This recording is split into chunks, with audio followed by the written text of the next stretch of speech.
Olá, seja bem-vindo, seja bem-vinda a mais uma das nossas celebrações online. É uma alegria tê-lo junto conosco e o nosso desejo é que você se sinta muito à vontade, que você participe da nossa celebração cantando junto conosco, orando junto conosco e prepare o seu coração para quando abrirmos a palavra do Senhor, que essa palavra, como uma boa semente, caia no seu coração e produza frutos que glorifiquem a Deus, frutos que abençoem a sua vida, a vida de sua família. Para nós é um motivo de alegria estarmos juntos nessa celebração e alegria em tê-lo juntamente conosco e permitir que entremos na sua casa para celebrar ao Deus eterno juntamente com você e com a sua família. Queria te convidar para orar nesse momento. Vamos orar? Feche seus olhos, silencie seu coração.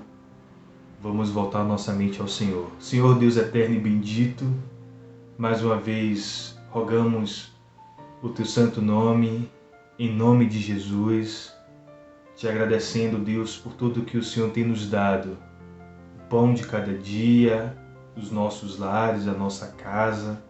Muito obrigado pela nossa família, pelos nossos amigos e irmãos. E te agradecemos também pelo dom da vida, por esse dom precioso que é o viver. Mas agora, Senhor bendito, mais uma vez apresentamos também diante do Senhor esse tempo que passaremos juntos. Recebe as nossas canções, ouve as nossas orações e fala conosco, Senhor, através da Tua Palavra. Prepara as nossas mentes, os nossos corações para receber a Tua Palavra e que ela produza dentro de cada um de nós, dentro de todos nós, a Tua vontade para a glória do Teu nome e para o bem de todos nós. Oramos pedindo essas coisas em nome de Jesus. Amém. Que Deus te abençoe. Celebre o Senhor juntamente conosco.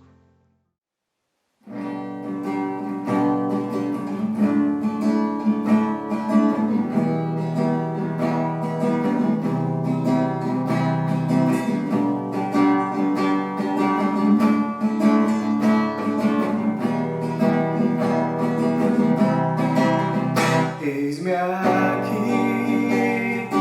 outra vez diante de ti, abro meu coração, meu clamor, tu escutas, fazes cair as barreiras em mim, és fiel, Senhor, e dizes palavras de amor e esperança sem fim ao sentir o teu toque.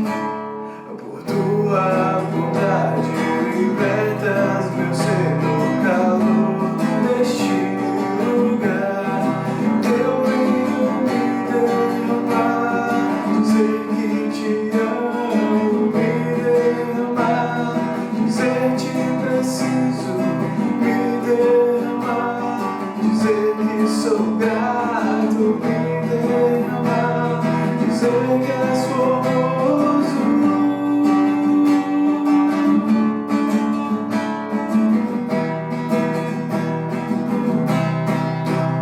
Eis-me aqui outra vez diante de ti, abro meu coração, meu clamor, tu escutas e fazes cair as barreiras em mim, és fiel, Senhor, e dizes palavras de amor e esperança sem fim ao sentir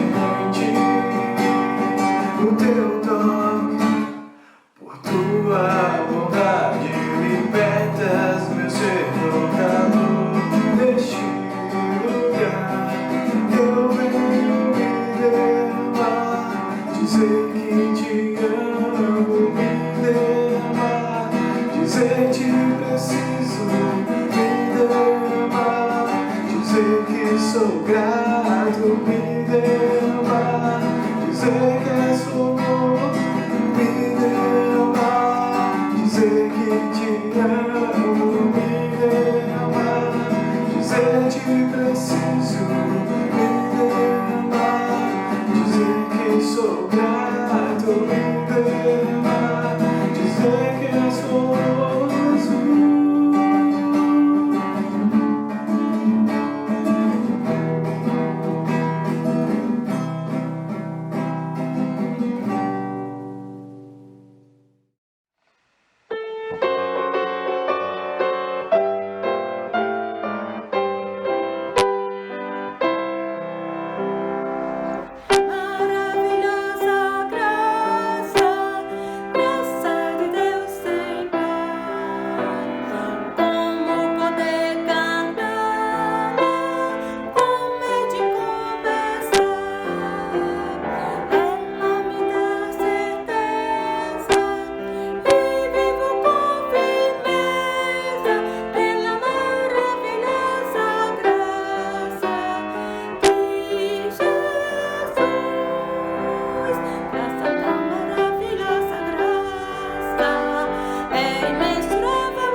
tua glória enche a terra, tua glória enche o céu, tua glória enche minha vida, Senhor. Maravilhoso é estar em tua presença. Maravilhoso é poder te adorar.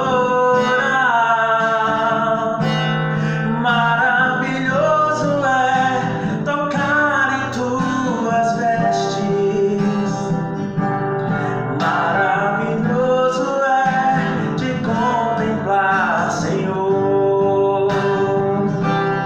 Maravilhoso é estar em tua presença. Maravilhoso é poder te adorar. Maravilhoso é tocar em tuas vestes. Maravilhoso é te contemplar, Senhor. Maravilhoso é te contemplar, Senhor. Te contemplar, Senhor.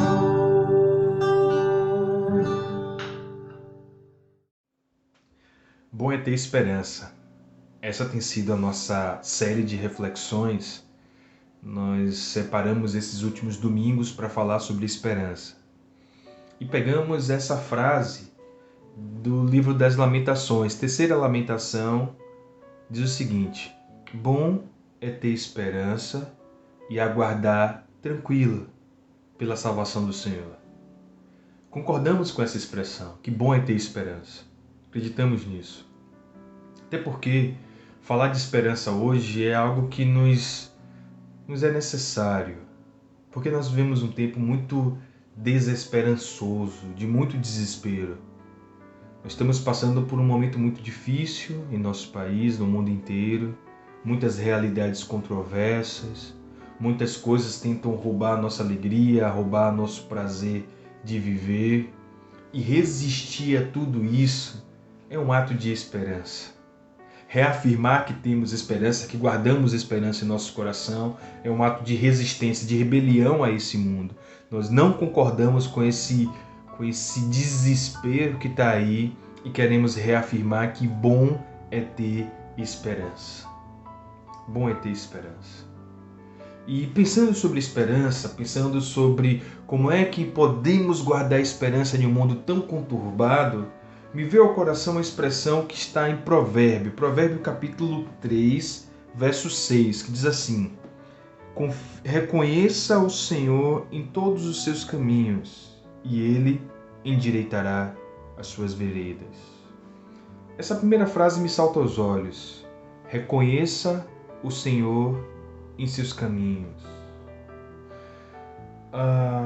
Uma vez alguém me perguntou o seguinte: pastor, você acredita que existe inferno? E na hora que aquela pessoa me perguntou aquilo, eu sabia que no imaginário dela, o que estava posto, o que estava desenhado, as figuras que ela recorria naquele momento, era daquele inferno construído ao longo da Idade Média para amedrontar as pessoas. E aí, por conta desse imaginário que é senso comum, muitas pessoas pensam no inferno como um lugar onde o diabo e seus anjos atormentam as pessoas. Mas diante daquela pergunta, a minha resposta foi a seguinte: eu acredito que o inferno é onde Deus não está. Qualquer lugar onde Deus não está é um inferno. E quando eu respondi isso, a pessoa parou um pouco para pensar e depois conversamos um pouco sobre essa ideia, para ela nova ideia, mas não tão nova assim, de o inferno ser essa realidade. Qualquer lugar onde Deus não esteja, ali é um inferno. Mas depois, pensando um pouco mais, eu percebi que há um problema teológico aí. Porque um dos atributos que a teologia diz que a Deus pertence é o da onipresença, ou seja, Deus está em todos os lugares. Não existe lugar onde Deus não esteja. Mas aí eu pensando sobre isso, e ao mesmo tempo guardando essa verdade de que o inferno é um lugar onde Deus não esteja, eu pensei melhor e acredito que é o seguinte: o inferno ou o inferno está em qualquer lugar onde Deus não é percebido, onde Deus não é reconhecido. E aí eu acredito que é verdadeiro. O inferno é qualquer lugar onde Deus não é reconhecido, onde Deus não é percebido. E não apenas um lugar geográfico, lá embaixo é o inferno, lá em tal lugar é o inferno. Não, o inferno pode ser um relacionamento, pode ser um lar, uma casa, um relacionamento entre irmãos, entre marido e mulher, entre pai e filho, inferno. Deus não é reconhecido. Um coração que não reconhece, uma vida que não reconhece Deus, essa vida vive o inferno. Porque o inferno é qualquer lugar onde Deus não é percebido, onde Deus não é reconhecido. Há uma obra clássica da literatura mundial chamada A Divina Comédia, escrita pelo autor italiano chamado Dante Alighieri, A Divina Comédia. Dante, de modo muito genial, ele descreve algumas coisas e uma delas é o inferno. E Dante diz que na porta do inferno tem a seguinte inscrição, preste atenção: deixai, ó vós que entrais aqui, toda a esperança. Deixai toda a esperança, ó vós que entrais aqui. E essa ideia de Dante tem tudo a ver com o que eu penso sobre o inferno. Por que isso? Porque se o inferno é todo lugar onde Deus não é percebido, onde Deus não é reconhecido, naquele lugar não há esperança. É por isso que Dante fala: qualquer pessoa que cruze os portais do inferno, qualquer pessoa que entra no inferno, essa pessoa, a partir daquele momento, não tem esperança. Deixai, ó vós que entrais aqui, toda a esperança. A partir de então, não há mais esperança. Por que não há mais esperança? A minha resposta seria: porque Deus ali não está. Porque Deus ali não é reconhecido. E se Deus, a Bíblia nos ensina isso, que Deus ele é o autor e o mantenedor da vida. Só há vida em todo o cosmos porque Deus criou e Deus sustenta.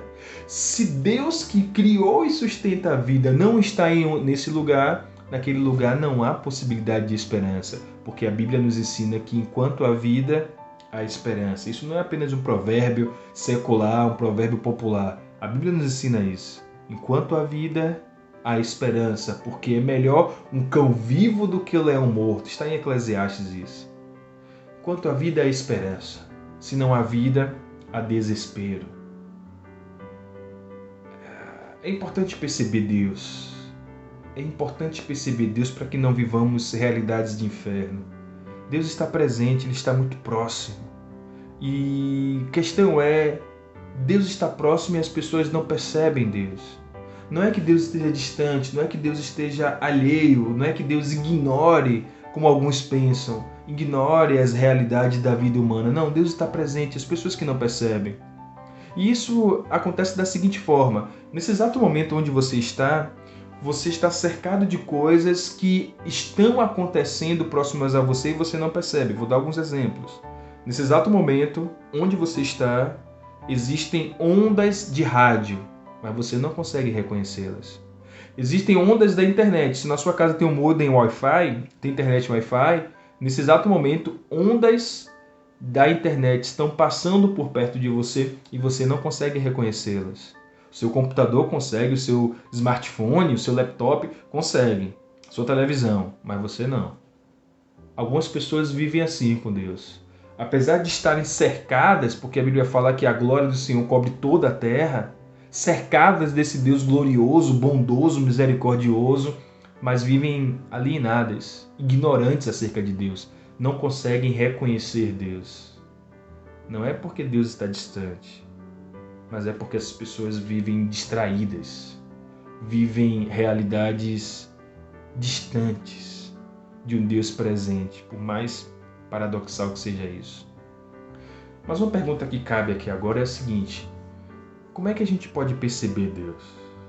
Como é que nós podemos discernir, ou como o autor de Provérbios aqui nos recomenda, Como é que nós podemos reconhecer Deus em nossos caminhos? E aí, pensando nisso, algumas experiências da Bíblia me chamaram a atenção. A primeira experiência é de Pedro.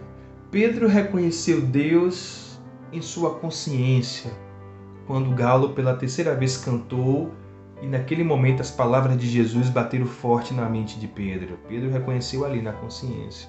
E alguém já disse que a voz da consciência é muitas vezes, se não sempre, a voz de um Deus que fala com a gente. Mas além de Pedro, teve Paulo também.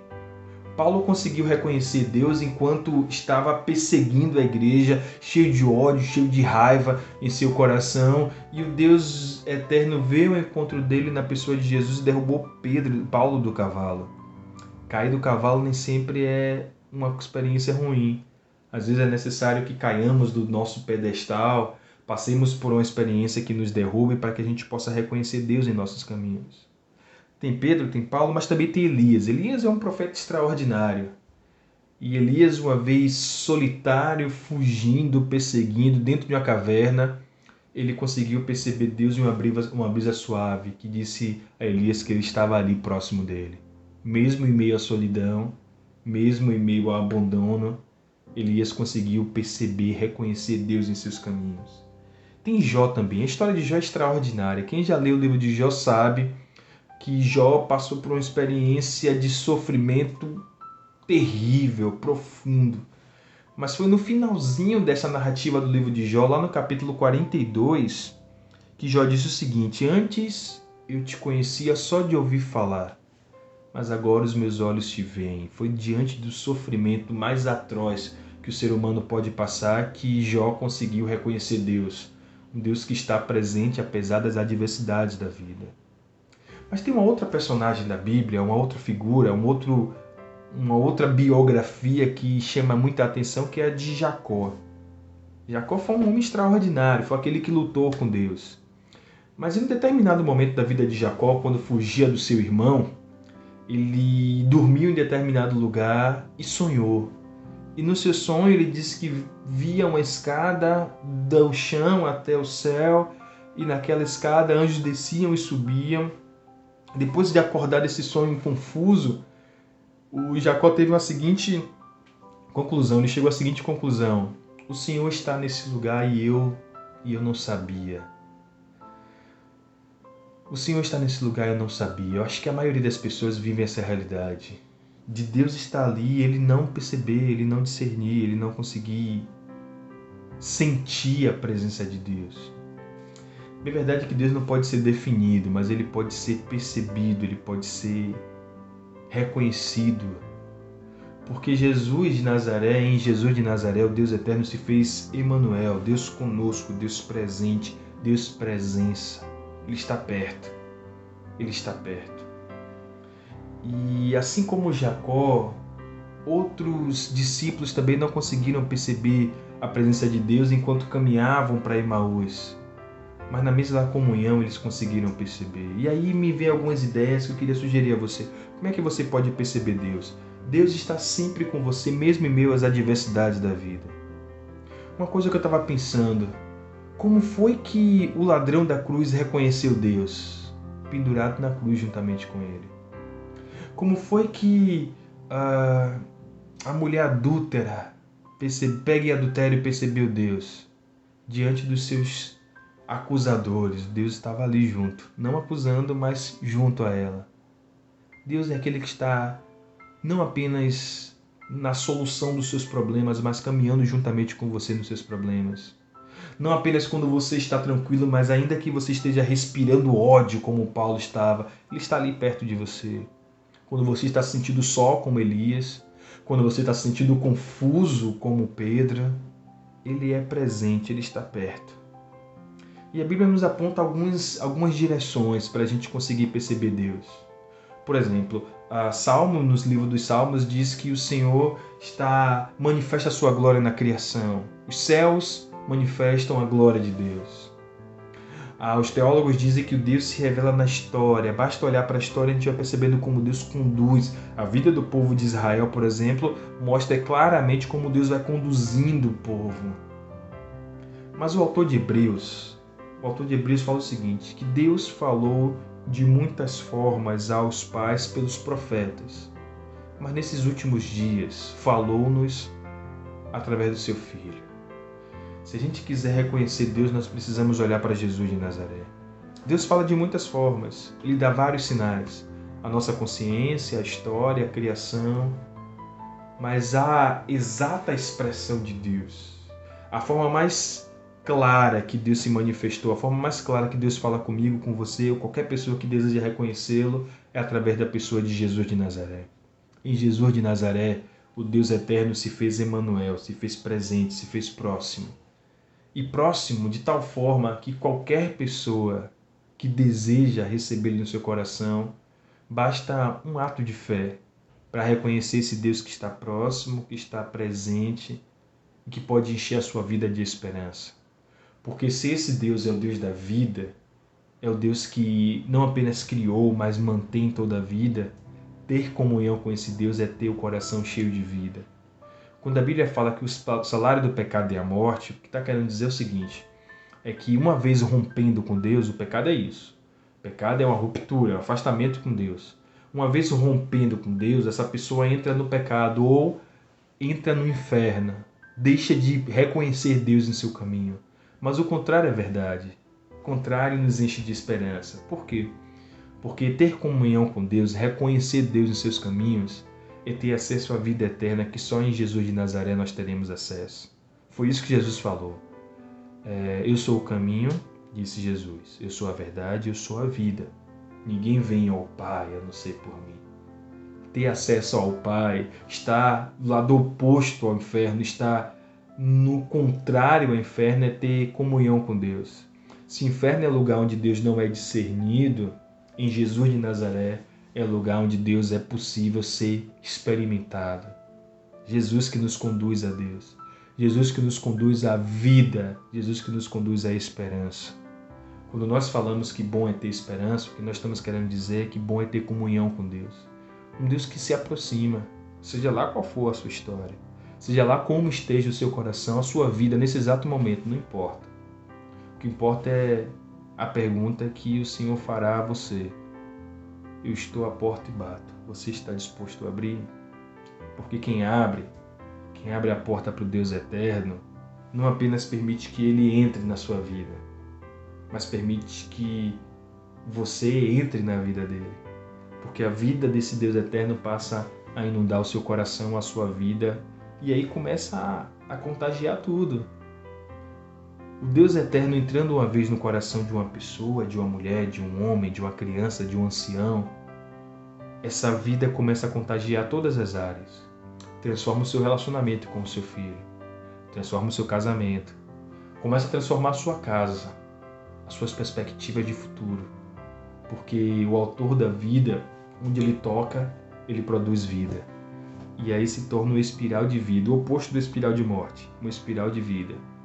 E ele vai fazendo nova todas as coisas, porque enquanto há vida, há esperança. E enquanto há comunhão com Deus, há abundância de esperança. O conselho do autor do Provérbios capítulo 3 é para que a gente reconheça o Senhor em nossos caminhos. E ele conclui esse mesmo versículo 6 da seguinte forma: e o Senhor endireitará as suas veredas. Quando nós reconhecemos o Senhor em nossos caminhos, quando a gente está sensível e percebe um Deus que não apenas está nos templos, que não está por detrás das religiões, mas está em nossos caminhos, está conosco, próximo a nós. Quando reconhecemos isso, Ele se faz presente em nossas vidas e Ele vai fazendo nova todas as coisas. Enquanto caminha conosco, Ele endireita as nossas veredas. Bom é ter esperança, bom é ter Deus em seu coração, bom é ter comunhão com Deus eterno. Te convido, esse é o convite que eu te faço. Reconheça o Senhor em seus caminhos. Reconheça o Senhor no seu coração, em seus relacionamentos, na sua casa, sobre os seus filhos, sobre os seus pais. Reconheça o Senhor. Ele está ali. Antes mesmo de você percebê-lo, Ele está ali. Mas é bom que você reconheça Ele, para que você possa ter comunhão com Ele. E tendo comunhão com Ele, você ser um instrumento de vida, gerando vida em todo lugar que você esteja. Porque uma vez gerando vida, você gera esperança. E o nosso ato de resistência para esse mundo em desespero é guardar em nossos corações e compartilhar para todo mundo esperança vinda do Deus eterno. Deus te abençoe. Que Deus te encha de esperança. Que você estabeleça uma comunhão profunda com Ele. Em nome de Jesus. Amém. Deus abençoe a sua vida.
As obras de tuas mãos,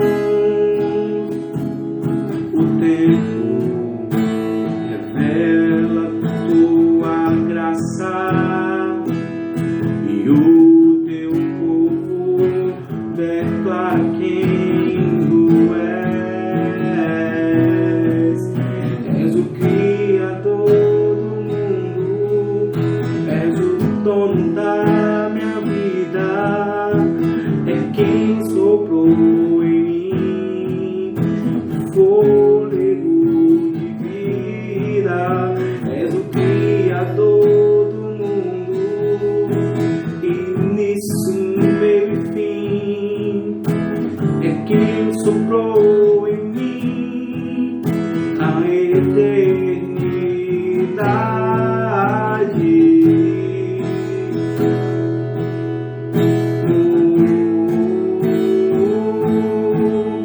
És o Criador do mundo, és o dono da minha vida, soprou em mim o fôlego de vida. És o Criador do mundo, início, meio e fim, é quem soprou em mim a eternidade.